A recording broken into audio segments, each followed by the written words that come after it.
जय गोगा जी की। दोस्तों, आज की हमारी कहानी है मंझली बहू। मंझली बहू की चिट्ठी। प्राणनाथ समीर चरण स्पर्श करती हूँ। उम्मीद है आप सब अच्छे होंगे और किसी को नहीं, लेकिन आपको बताना जरूरी था, इसलिए ये चिट्ठी लिख रही हूँ। आपके साथ फेरों के साथ साथ 7 जन्मों का रिश्ता निभाने की कसम खाया थी, लेकिन इस जन्म का रिश्ता नहीं निभा पाऊंगी अब के बाद। जब तक आपको ये चिट्ठी मिलेगी, हम आपसे बहुत दूर जा चुके होंगे, इसके लिए हमें माफ करिएगा। मैं मजबूर हूँ नन्ही के साथ जो आपके परिवार वालों ने किया, उसमें कहीं न कहीं शायद मैं भी भागीदार रही। मैंने ही उन्हें ये अवसर दिया। ये बातें सोच सोच कर मेरा दम घुटता है।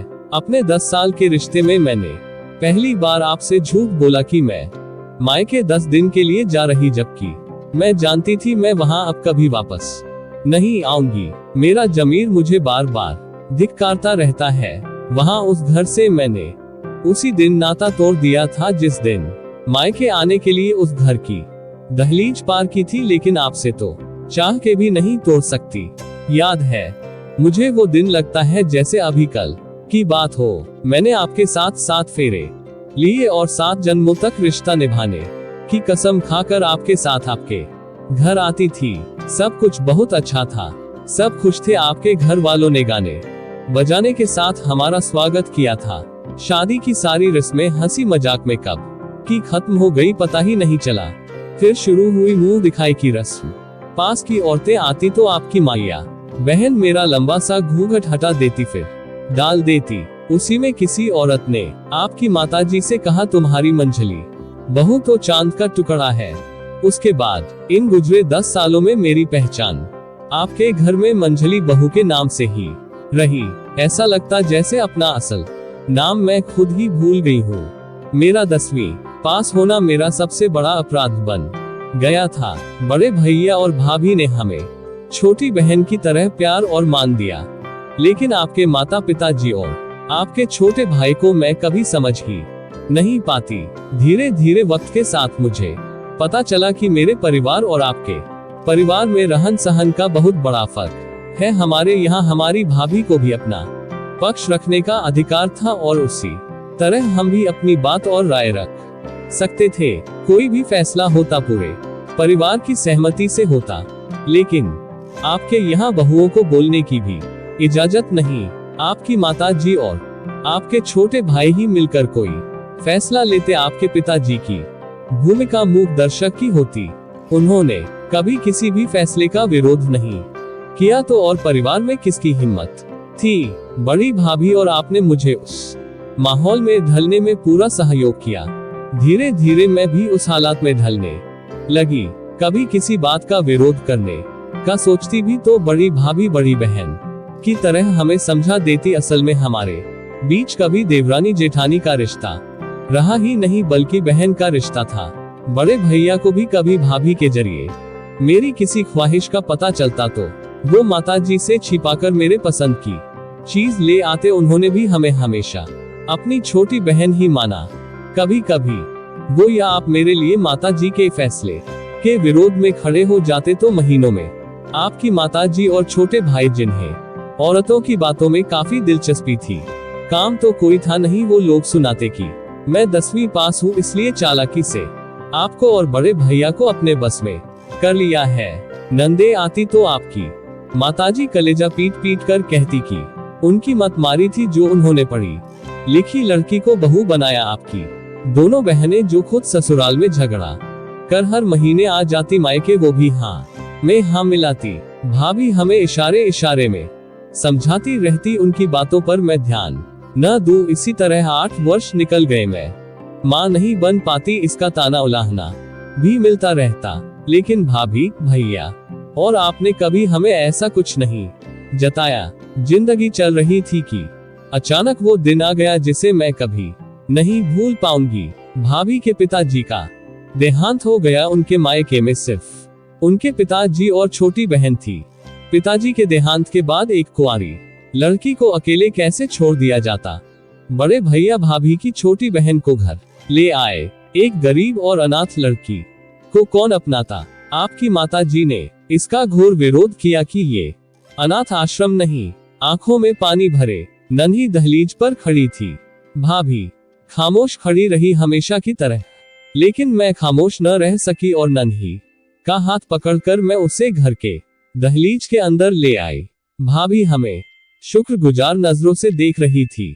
आपकी माताजी ने काफी शोर शराबा किया, लेकिन इस बार आपके पिताजी मूक दर्शक के बजाय घर के मुखिया के अधिकार का प्रयोग किया और उन्होंने नन्ही को घर में रहने की सहमति दे दी।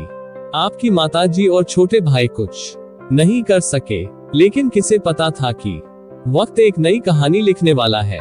नन्ही रहने लगी, लेकिन आपकी माता जी ने उसे हमेशा घर की नौकरानी की तरह समझा, लेकिन नन्ही फिर भी शुक्र गुजार रहती कि उसे एक छाया तो मिला है। 7-8 महीने बीत गए कि अचानक आपके छोटे भाई और माता जी का व्यवहार नन्ही के प्रति बदल गया।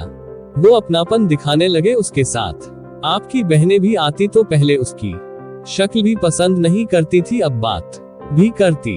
हम सब खुश थे कि वक्त के साथ सब कुछ अच्छा हो रहा, लेकिन ये हम सबकी सिर्फ खुशफहमी थी। वक्त के साथ सब अच्छा नहीं बल्कि खत्म होने वाला था। ऐसे ही 2-3 महीने और बीते कि अचानक एक दिन आपकी माता जी और छोटे भाई और आपकी दोनों बहनें नन्ही को लेकर कहीं गई और बताया उसकी शादी तय कर दी है।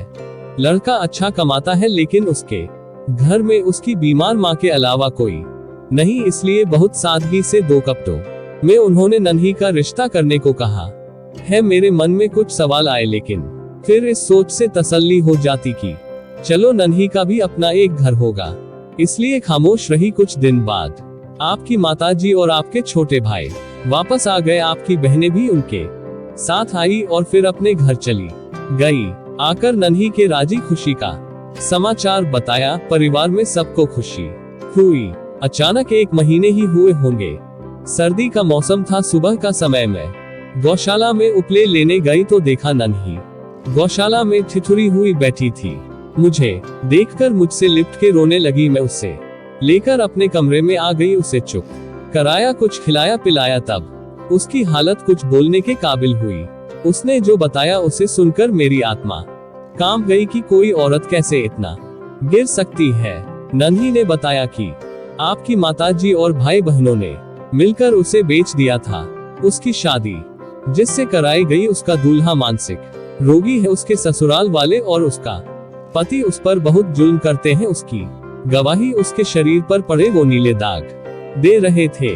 कुछ ही वक्त बीता, उसके ससुराल वाले आ गए। नन्ही रोती रही, गिड़गिड़ती रही कि वो उनके साथ नहीं जाएगी, वो आपके गौशाला में पड़ी रहेगी। लेकिन आपके माता जी का दिल नहीं पिघला। उसके ससुराल वाले उसे ले गए। वो रोते रोते चली गई, लेकिन यह कह के गई वो मर जाएगी, लेकिन वापस इस घर की दहलीज पर नहीं आएगी। 6 महीने बीत गए। एक दिन खबर आई कि नन्ही ने गांठ लगाकर आत्महत्या कर ली। मैं ये नहीं जानती वो हत्या थी या आत्महत्या, लेकिन अगर 2 साल पहले मैंने उसे घर के अंदर नहीं लाती होती तो शायद ये नहीं होता। ये बोझ मुझसे नहीं संभल रहा। बड़ी भाभी भैया ने भी समझाया कि तुमने तो उसके भले के लिए किया था, लेकिन मुझे सुकून नहीं था, इसलिए मैं मायके आई। इस जन्म में अब हम नहीं मिल पाएंगे। मेरे बगल की ताई हरिद्वार जा रही, मैं भी उनके साथ जा रही, कभी वापस न आने के लिए। शायद वहां मुझे सुकून मिले। आपके घर से मैं कुछ लेकर नहीं आई थी, सिर्फ 2 हफ्तों में आई थी। मुझे आपसे कोई शिकायत नहीं। भगवान से यही प्रार्थना करूंगी कि इस जिंदगी में मैं आपका साथ नहीं निभा पाए, लेकिन अगले 6 जन्मों तक भगवान आपको ही हमारा जीवन साथी बनाए। रिश्ते को बीच राह में छोड़कर जा रही, इसके लिए माफ कर दीजिएगा। आपकी मंझली बहू। ऐसी वीडियो देखने के लिए चैनल को सब्सक्राइब करें, वीडियो लाइक शेयर कमेंट करें।